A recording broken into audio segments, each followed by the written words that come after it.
प्रधानमंत्री नरेंद्र मोदी के नेतृत्व वाली केंद्र सरकार ने 26 मई 2026 को अपने 12 साल पूरे कर लिए। 2014 में भाजपा ने ऐतिहासिक जीत हासिल की थी। 30 साल बाद किसी एक पार्टी को अपने दम पर पूर्ण बहुमत मिला और नरेंद्र मोदी देश के प्रधानमंत्री बने। इन 12 वर्षों में देश ने कई बड़े फैसले, योजनाएं और राजनीतिक बदलाव देखे, लेकिन इसके साथ ही कई ऐसे वादे भी रहे जिन पर सवाल उठते रहे हैं।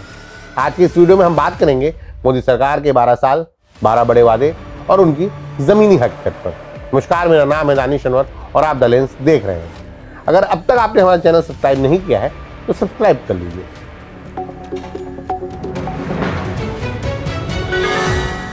सबसे पहले बात हर साल 2 करोड़ रोजगार देने का। 2014 के चुनाव अभियान में रोजगार सबसे बड़ा मुद्दा था। भाजपा नेताओं और खुद नरेंद्र मोदी ने हर साल 2 करोड़ रोजगार पैदा करने की बात कही थी। सरकार का दावा है कि स्टार्टअप इंडिया, मुद्रा योजना, PLI स्कीम और इंफ्रास्ट्रक्चर प्रोजेक्ट से करोड़ों रोजगार और स्वरोजगार के अवसर बने हैं। लेकिन विपक्ष और कई आर्थिक सर्वे बताते हैं कि युवाओं में बेरोजगारी अब भी बड़ी चुनौती बनी हुई है। Centre for monitoring Indian economy यानी CMIE के आंकड़ों के मुताबिक कई समयावधियों में शहरी युवा बेरोजगार दर 2 अंकों में रही। यही वजह है कि रोजगार का मुद्दा आज भी चुनाव में सबसे बड़ा सवाल बना हुआ है। अब दूसरा वादा किसानों की आय दोगुनी करने का। 2016 में सरकार ने घोषणा की थी कि 2022 तक किसानों की आय दोगुनी की जाएगी। सरकार ने PM किसान सम्मान निधि, फसल बीमा योजना और MSP बढ़ाने जैसे कदम उठाए। हर साल किसानों के खाते में 6,000 रुपए की सहायता भी दी जा रही है। लेकिन कृषि विशेषज्ञों और किसान संगठनों का कहना है कि खेती की लागत बढ़ने, डीजल खाद की महंगाई, बाजार की समस्याओं के कारण किसानों की वास्तविक आय उतनी नहीं बढ़ पाई जितना दावा किया गया था। 3 कृषि कानूनों के खिलाफ चले लंबे आंदोलन और बाद में कानूनों की वापसी ने भी इस मुद्दे को राष्ट्रीय बहस बना दिया। तीसरा वादा था सबके लिए पक्का घर का। 15 अगस्त 2014 को लाल किले से दिए गए भाषण में सबके लिए पक्का घर का वादा किया गया था। इससे पहले 11 जून 2014 को राष्ट्रपति प्रणब मुखर्जी के अभिभाषण का जवाब देते हुए भी मोदी ने 2022 में आज़ादी के 75वें वर्ष में सबको पक्का मकान देने का वादा किया था। 2014 में हाउसिंग फॉर ऑल यानी सभी को पक्का घर देने का लक्ष्य रखा गया। प्रधानमंत्री आवास योजना के तहत करोड़ों घर स्वीकृत किए गए। सरकार इसे अपनी बड़ी उपलब्धियों में गिनती है। हालांकि कई राज्यों में निर्माण अधूरा रहने, गुणवत्ता और पात्रता को लेकर शिकायतें भी सामने आती रही हैं। प्रधानमंत्री आवास योजना के जरिए लाखों घर बने, लेकिन आवास की कुछ जरूरत के मुकाबले उपलब्धि पर बहस आज भी जारी है। कालाधन और 15 लाख वाला बयान। 2014 के चुनाव में विदेशों से कालाधन वापस लाने का मुद्दा खूब उठा था। प्रधानमंत्री नरेंद्र मोदी ने चुनावी भाषणों में कहा था कि अगर पूरा काला धन वापस आ जाए तो हर भारतीय के खाते में लाखों रुपए आ सकते हैं। काले धन की अब तक चर्चा होती रही है। बाद में भाजपा नेताओं ने इसे राजनीतिक बयान या जुमला बताया। सरकार ने नोटबंदी, बेनामी संपत्ति कानून और डिजिटल ट्रांजेक्शन को काले धन के खिलाफ कदम बताया, लेकिन विपक्ष का आरोप है कि भ्रष्टाचार और काले धन की समस्या पूरी तरह खत्म नहीं हुई है। महंगाई पर नियंत्रण।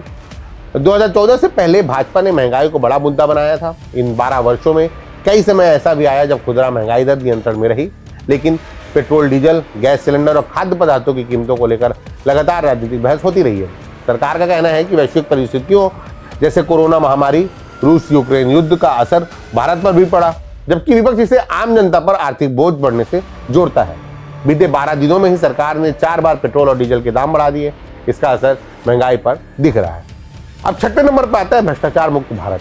प्रधानमंत्री मोदी ने ना खाऊंगा ना खाने दूंगा का नारा दिया था। सरकार का दावा है कि डिजिटल भुगतान, DBT और ऑनलाइन सिस्टम से भ्रष्टाचार कम हुआ है। कई योजनाओं में सीधे लाभार्थियों के खातों में पैसा भेजा गया, लेकिन विपक्ष ने चुनावी बॉन्ड, एजेंसियों के इस्तेमाल और बड़े कारोबारी मामलों को लेकर लगातार सवाल उठाए हैं। शिक्षा पर GDP का 6% खर्च बड़ा वादा रहा है। नई शिक्षा नीति 2020 में शिक्षा पर GDP का 6% खर्च करने की बात दोहराई गई, लेकिन सरकारी आंकड़े बताते हैं कि शिक्षा पर सार्वजनिक खर्च अब भी इस लक्ष्य से बहुत कम है। हाल के वर्षों में नीट, भर्ती परीक्षाओं और पेपर लीक मामले में भी बड़े विवाद बने, जिससे छात्रों और अभ्यर्थियों में नाराजगी देखने को मिली है। 8वें नंबर पर है बेहतर स्वास्थ्य व्यवस्था। प्रधानमंत्री नरेंद्र मोदी ने आयुष्मान भारत योजना को दुनिया की सबसे बड़ी स्वास्थ्य बीमा योजना बताया था। सरकार का दावा है कि करोड़ों गरीब परिवारों को मुफ्त इलाज मिला, लेकिन दूसरी तरफ डॉक्टरों की कमी, सरकारी अस्पतालों की स्थिति और ग्रामीण स्वास्थ्य ढांचे को लेकर सवाल अब भी बने हुए हैं। 9वें नंबर के वादे में आता है हर घर नल से जल। 2019 में जल जीवन मिशन लॉन्च किया गया। सरकार के मुताबिक करोड़ों ग्रामीण परिवारों तक पाइप से पानी पहुंचाया गया। हालांकि कई राज्यों में पानी की गुणवत्ता, नियमित सप्लाई और अधूरी परियोजनाओं को लेकर शिकायतें सामने आती रही। मेक इन इंडिया और मैन्युफैक्चरिंग हब, ये 10वां बड़ा वादा रहा है। 2014 में मेक इन इंडिया अभियान शुरू किया गया। मोबाइल निर्माण, इलेक्ट्रॉनिक्स और रक्षा उत्पादन जैसे क्षेत्रों में भारत ने प्रगति की। एप्पल जैसे कंपनियों का उत्पादन भारत में बढ़ा, ये दावे हैं। लेकिन विशेषज्ञों का कहना है कि जीडीपी में मैन्युफैक्चरिंग की हिस्सेदारी और बड़े पैमाने पर रोजगार सृजन अभी भी बड़ी चुनौती बने हुए हैं। एमएसपी और किसान आंदोलन। सरकार ने एमएसपी को लागत का 1.5 गुना करने का दावा किया था, लेकिन किसान संगठनों का आरोप है कि एमएसपी की कानूनी गारंटी अब भी नहीं दी गई है। 2020 के कृषि कानूनों के खिलाफ चले आंदोलन ने सरकार को बैकफुट पर ला दिया और आखिरकार कानून वापस लेना पड़ा। सबसे आखिरी में हम बात करेंगे 100 स्मार्ट सिटी का सपना जो 2014 में दिखाया गया था। 2014 में 100 स्मार्ट सिटी बनाने की योजना शुरू हुई। कई शहरों में सड़क, कमांड सेंटर, निगरानी और शहरी इंफ्रास्ट्रक्चर पर काम हुआ, लेकिन कई परियोजनाएं समय पर पूरी ही नहीं हो पाई। कुछ शहरों में योजनाएं कागजों और सीमित इलाकों तक सिमटने के आरोप भी लगते रहे। 12 साल, कई बड़े फैसले, कई योजनाएं और उतने ही बड़े सवाल। 12 साल बाद सबसे बड़ा सवाल यही है कि क्या देश आज भी रोजगार, महंगाई, किसानों और शिक्षा जैसे बुनियादी मुद्दों पर जवाब तलाश रहा है? क्या विश्व गुरु और विकसित भारत के नारों के बीच करोड़ों युवा अब भी नौकरी की लाइन में खड़े नहीं है?